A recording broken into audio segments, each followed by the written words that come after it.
that time of the year, the holiday blues, tied in with a global pandemic. You know what? Let's go up to my place, talk about some healthy ways to deal with the holiday blues.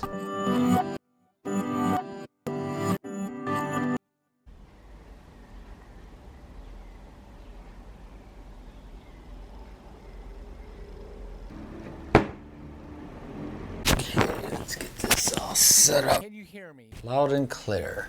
All right, today's video is going to be a little more serious than normal. Today I'm going to talk about holiday blues and depression, and I think they're kind of worse this year because there's a global pandemic infecting this whole year. So it's making it harder for people who normally have depression during the holiday season, and also I'm sure there's probably a lot of new issues for people who normally don't. This is a really tough year for everybody, so I think this is a fitting video in the midst of December 2020. First off, I hope everyone's doing well this holiday season. Well, if you're watching this, you've made it this far, and if you've lost anyone this year, my heart goes out to you and to them. While I'm being serious, if you're someone who's prone to self-harm or thinking about doing something dangerous to yourself or to other people, please contact the police, let a family member know. Just contact the correct people if you feel you're in a bad way. I'm just some goofball on the internet, just kind of giving some friendly advice. I'm in no way like a mental health expert or anything. I made a couple of videos in the past about dealing with depression and my depression and all that good stuff, and so some stuff might be repeated, but I think there's a lot of new information here, and like I said, I feel it's very fitting during this shit show we call 2020. I was actually working on a video talking about my first couple weeks or maybe first month in Bangkok back in 2007, but then I kind of noticed that I've been kind of down lately, and that's kind of normal for me during these times, like the holidays or during anniversaries of people passing or birthdays, stuff like that. So, I thought it was fitting to do a video on this, and I came across this article, 8 tips for living with depression. I'll put a link down below. A couple of points really rang true with me, especially number 2. So I'll tie in my situation and what I feel many people are going through right now, this time of the year, under these very stressful circumstances. In the past, I went for therapy for years, and I never was prescribed medication for depression, but yeah, I do suffer from depression. I'm able to manage it through meditation and talking therapy, applying what I've learned in talking therapy, and also I do some breathing exercises, which I'll go into later, called 4-7-8 breathing. So let's jump into the article. As I mentioned, I'll add my 2 cents to what is being written. All right, let's jump to number 1, build a support network. One of the most important things you can do to help yourself with depression, other than medication and therapy, is to develop strong social support. This is an interesting one. I've talked in the past about keeping in touch with friends and family and keeping a very strong support group, even if you're away from your loved ones, like especially during like holidays, birthdays, and stuff like that. Not only is it important to have a support group for yourself, but it's also important for the people in your life, your loved ones. So if it's, they might need you to unwind and unload upon their fears and whatnot. Because even if someone doesn't normally suffer from depression, there's a lot of loss this year. If it's a loss of a job, loss of a loved one, being separated from family members and friends and all that, not going to restaurants, it's a heavy year. Number 2 really hits home because it's one of my coping mechanisms, and it can bite me in the butt. And actually, earlier this week, I kind of hit a wall. So that's one of the main reasons I'm making this video, is because I've been kind of overextending myself, and I just kind of a couple of nights ago was like, all right, you know what? We need to stop what we're doing. All right, stop what you're doing, because I'm about to ruin the image and the style that you're used to. I look funny, but yo, I'm making money, see? Damn, that's an old rap song. It wasn't Humpty Dance. It just popped in my head. All right, I'm gonna take that out. Let's just jump into number 2. I'm rambling right now. So number 2 is reduce your stress. When you're under stress, your body produces more of a hormone called cortisol. In the short term, this is a good thing because it helps you gear up to cope with whatever is causing the stress in your life. The reason I said that this one really hits home is I have a tendency to try to bury my bad feelings with distractions and taking on a bigger workload. It's important to stay busy during these times. I know that's just kind of like a mantra where we've been kind of like telling ourselves, it's important to stay busy, idle hands and all that. But am I out of focus? I've been overextending myself and I haven't been listening to signs that I'm kind of blue and I'm pretty damn stressed right now. So I'm gonna cut back on some of my workload. I'm gonna try to do more of the things that I love, more of the things that are good for me spiritually, and I'm gonna try, obviously I need to make money, so I need to tend to being able to feed myself, but there's a limit, and I feel I was going beyond it. Number 3, improve your sleep hygiene. Sleep and mood are intimately related. 2014 study found that 80% of people with major depressive disorder experience sleep disturbances. Working too much, overextending yourself, depression, and stress can lead to a bad night's sleep. So it's important to try to get that 7 to 9 hours of sleep every night. All right, this is Editor Ken. There are a couple of things I want to mention. The first thing is it's going to go into focus very soon.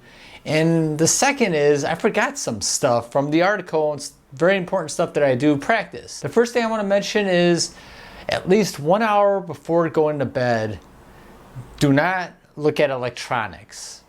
And the second thing is if you're going to read or do some other relaxing type activity before bed, try to do it in dim lighting.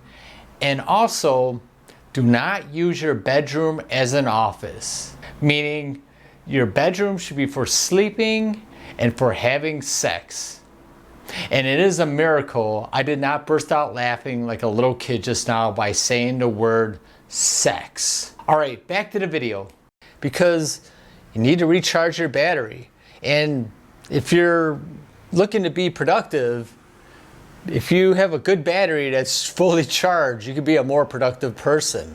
And a happier person too. 4, improve your eating habits. There have been so many studies that have shown improving nutrition can prevent and treat mental illness, that nutritional psychiatry has become mainstream. I haven't been eating too good lately, but to be honest, I haven't been eating that bad, so this one I think is okay for me. So continue eating okay and not drinking too much. And it's also important to exercise too, which goes back to getting good night's sleep. Number 5, learn to stop negative thoughts. Depression doesn't just make you feel bad, it can also cause you to think more negatively. Changing those negative thoughts, however, can improve your mood.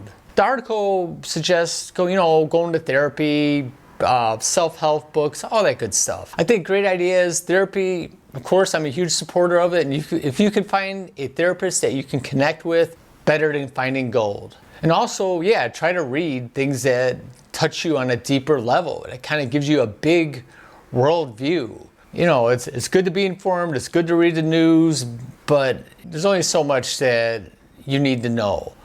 So if you're religious, read more of your good book. Also, try to connect with people who have similar spiritual or world views than you.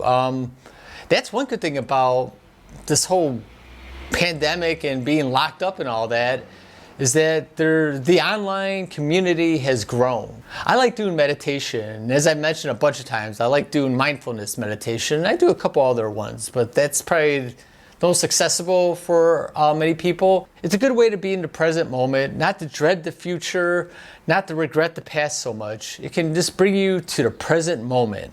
Besides sitting meditation, another practice I like doing is I like doing some breathing exercises. And the main one I do is called 4-7-8. So basically with 4-7-8, you breathe in for 4 seconds, hold it for 7 seconds, then breathe out harshly for 8 seconds. I'll put a link down below with a better description. I also have an app that I use to, kind of give me daily reminders to do it. I've been doing it for 3 or 4 years. It's been very beneficial. Okay, number 6 and 7 are related. So number 6, beat procrastination. The symptoms of depression, such as fatigue and difficulty concentrating, make procrastination tempting. And number 7, get a handle on your household chores. Depression can make it difficult to complete household chores due to procrastination, such as doing the dishes or paying bills. Another vicious cycle. If you're depressed, easy to procrastinate. If you procrastinate, you'll become more depressed. I used to have a big problem with procrastination, but my sister Jen gave me a really good tip on how not to procrastinate. Okay, my procrastination comes from being overwhelmed. Like I have too many things to do. I don't know where to start, so I end up like doing none of them, and then just kind of like trying to do them all at once. And it's just a really stressful, kind of a half-ass, attempt at getting things done. So the good thing about a list is you can use your phone or a piece of paper and pen, of course, whatever you prefer. I use my phone or I use my computer, and it's a really nice way to prioritize. And also, when you see it, what you need to do in black and white, it's not as bad if it's bouncing around your head. Because when it's not like in a really structured sort of way, it seems like, oh, I gotta do this, I gotta do that, I gotta do this. It's like, you look at it like, okay, well, I need to do this today, or I need to finish this in an hour, I'll do this. Go in order, tick the boxes. It's a great feeling. And for me, it helps me to get things done. And the last one, number 8, complete a wellness toolbox. A wellness toolbox is a set of tools that can use to help soothe yourself when you are feeling down. For example, cuddling your pet, listening to your favorite music, taking a warm bath, or reading a good book are just a few tools you might find helpful. Yeah, meditation, exercise, sleep, yoga, great stuff for depression. But you know what? Sometimes you kind of want to just sit on the sofa and have a slice of pizza and watch some dopey YouTube video or something. But you have to practice moderation, because that's kind of an easy way to procrastinate. You're like, oh, you know what, I'll just watch one more video, or I'll go out and have another cup of coffee. This is so nice and relaxing. So use in moderation. Well, that's the video / article. Hope you liked it, found it some use of some service.